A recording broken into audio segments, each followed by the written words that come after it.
नमस्कार, ये same info club में आप सबको एक बार फिर से स्वागत है।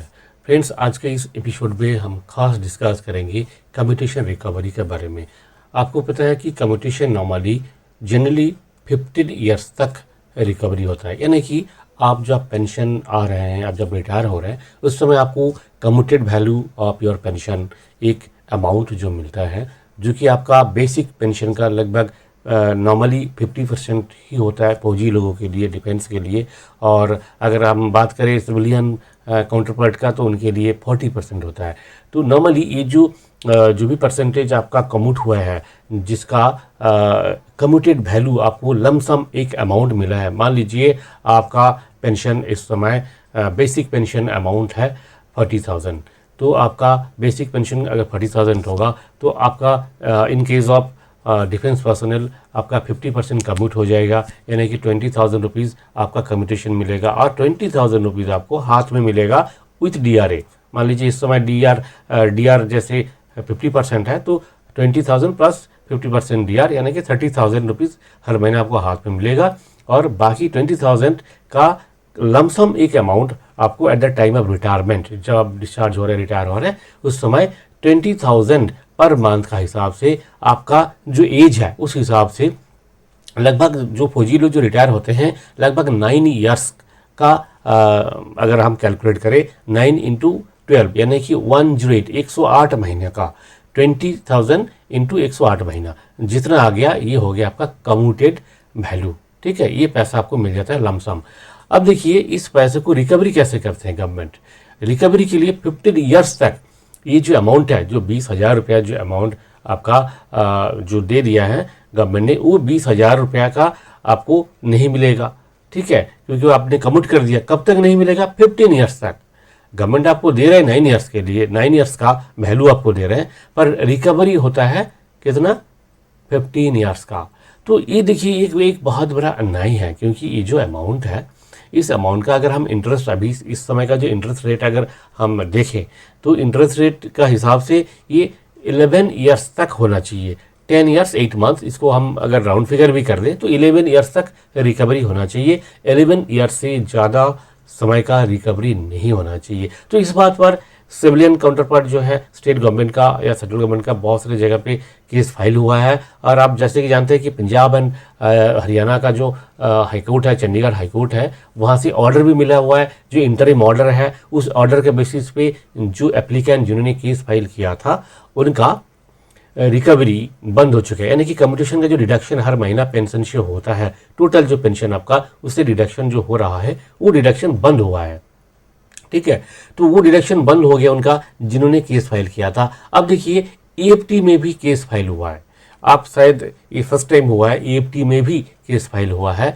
EFT यानी कि आर्म फोर्सेस ट्रिब्यूनल, जो कि डिफेंस पर्सनल के लिए होते हैं, आर्म फोर्सेस पर्सनल के लिए होते हैं, फौजी, आर्मी, नेवी, एयरफोर्स, इनका जो JCOs जवान अफसर, वो लोग केस फाइल कर सकते हैं। तो जैसे सिविलियन को जब ये बेनिफिट मिल रहा है, किसी को जिन्होंने अप्लाई किया हुआ है, उनका कम्यूटेशन रिकवरी बंद हुआ है, रोक लगा दिया गया, तो फौज का भी पेंशन पे क्यों नहीं हो सकता है। तो इस बात पर जो केस फाइल हुआ था, हम सीरियस चलते हैं स्क्रीन पे और देख लेते हैं क्या केस था और क्या इस पे ऑर्डर क्या मिला हुआ है। देखिए दोस्तों, आप देख सकते हैं जैसे हेडिंग में ही है, EFT ने एक सर्विसमैन के लिए भी कम्यूटेशन रिकवरी पर लगा दी रोक।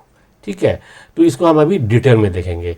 देखिए, डिफेंस फोर्सेस, आर्मी, नेवी और एयरफोर्स के रिटायर्ड लोगों के लिए भी EFT आर्म फोर्सेस ट्रिब्यूनल में कम्यूटेशन रिकवरी का केस फाइल हो गया है। अब इस केस में EFT ने इंटरिम ऑर्डर देते हुए कम्यूटेशन रिकवरी पर रोक लगा दी है।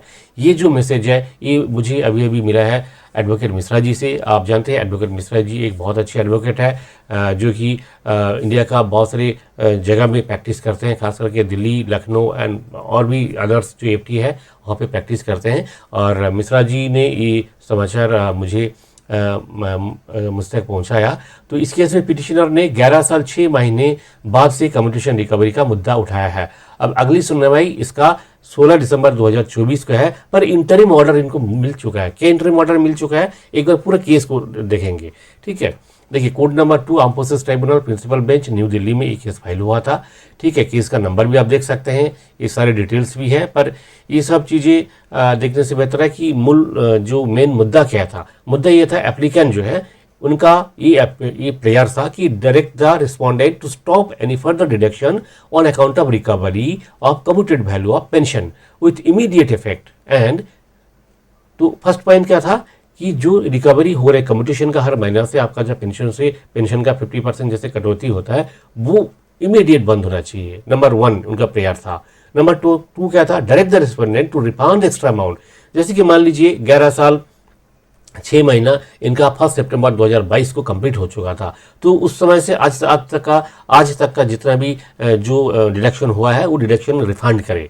और तीसरा क्या था, पास एनी ऑर्डर और सच फर्दर ऑर्डर और orders as deemed fit to this honorable tribunal in order to secure the ends of justice in favor of the applicant। Applicant के लिए जो फेवरेबल जो ऑर्डर होगा, जो सुइटेबल होगा, कानून जो अच्छा समझते हैं, ऐसे ऑर्डर पास किया जाए। तो इनका जो तीनों जो पॉइंट्स थे इस पर विचार किया गया और कंसिडर करने के बाद कोर्ट ने AFT ने एक ऑर्डर दिया। इनका केस क्या था, the recovery of commuted value of pension being deducted at the rate of 18,800 per month. तो ये जो अफसर थे, अफसर का 18,800 रुपये का एक जो है कम्यूटेशन डिडक्शन हो रहा था हर महीना। इनका जो टोटल जो पेंशन है, पेंशन से डिडक्शन हो रहा था। ठीक है, तो ये जो पेंशन डिडक्शन हो रहा था, इस पेंशन का जो डिडक्शन ये बंद होना चाहिए, इसको स्टॉप करना चाहिए। ठीक है, और देखिए इस पर जो केसेस जो फाइल हुआ था उसका रेफरेंस दिया गया।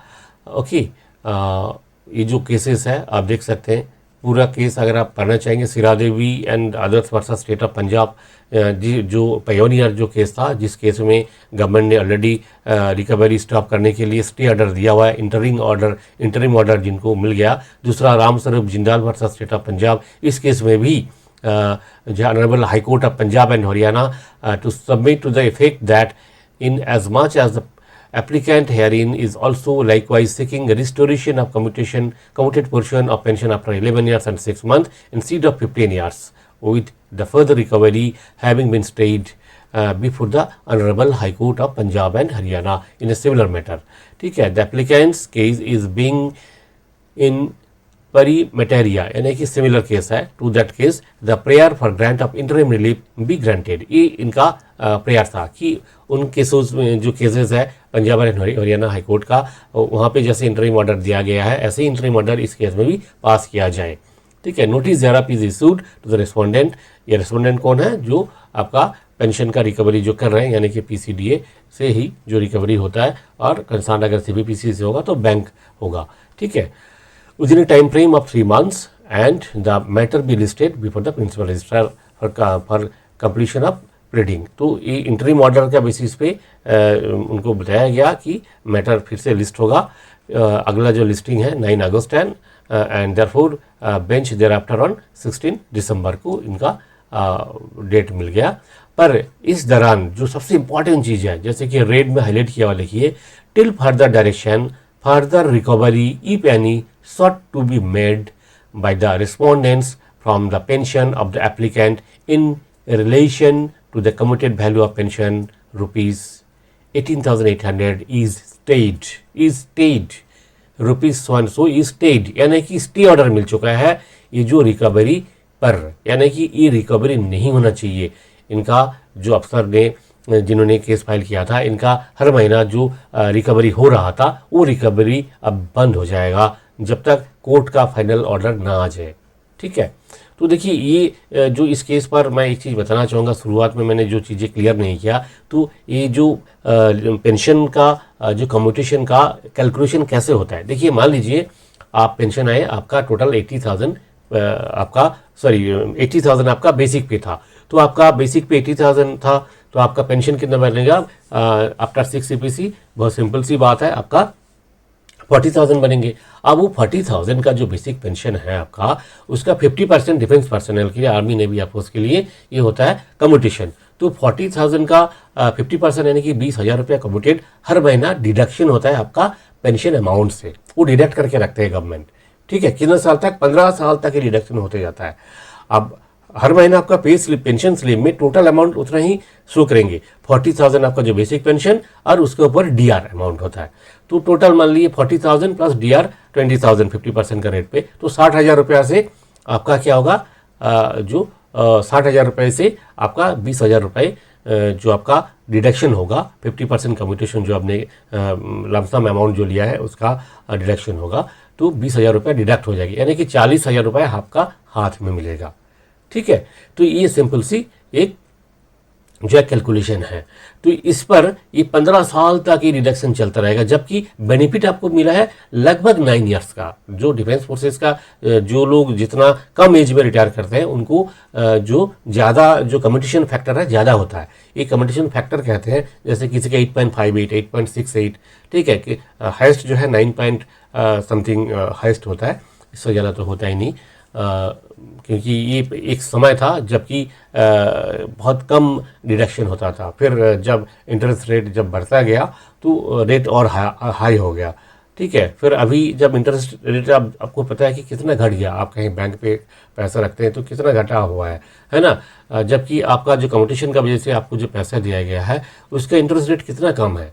तो उसका एक जो है बैलेंस रखने के लिए इतना साल तक, 15 साल तक कटौती नहीं होना चाहिए। अगर सारे 11 साल तक कटौती होगा तो अभी का जो इंटरेस्ट रेट है लास्ट 5, 6 या 10 ईयर्स में जो भी इंटरेस्ट रेट हम देख रहे हैं, ठीक है, इसका साथ एक बैलेंस बना रहेगा, यानी कि गवर्नमेंट भी लूज़र नहीं होंगे और पेंशनर भी लूज़र नहीं होंगे, दोनों के लिए ही ये एक विन विन सिचुएशन क्रिएट होगा। तो इस चीज़ को समझना चाहिए, क्योंकि इसके वजह से पेंशनर को हार्डशिप होता है। देखिए, जो पेंशनर जो पेंशन आते हैं उनके पास पेंशन के इनकम और जो लमसम अमाउंट मिला है वही इनकम होता है।